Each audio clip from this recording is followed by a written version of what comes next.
Hypospadias সমস্যা থাকলে কি বারে বারে অপারেশন লাগে? আমি ডাক্তার এস এম মেজবাউদ্দিন, নবজাতক শিশু ও কিশোর সার্জারি রোগ ও শিশু ইউরোলজি বিশেষজ্ঞ সার্জন। হাইপোস্পিডিয়াস বাচ্চার মূত্রনালী ছিদ্র স্বাভাবিক জায়গায় না থেকে নিচের দিকে থাকবে, লিঙ্গ বাঁকা থাকবে এবং উপরের দিকে চামড়া বেশি থাকবে, পুডিংয়ের মতো মনে হবে, নিচের দিকে থাকবে না।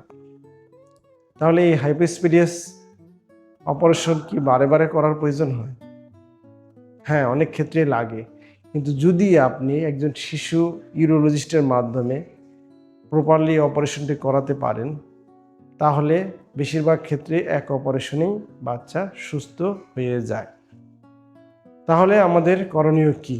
অবশ্যই একজন এক্সপার্ট শিশু ইউরোলজিস্টের মাধ্যমে এই অপারেশনটা করাতে হবে। 1, 2 নাম্বার, এই অপারেশনটা করানোর যেই আইডিয়াল এজ, যেই সময় এটা করাতে হবে সেই সময়ে করাতে হবে।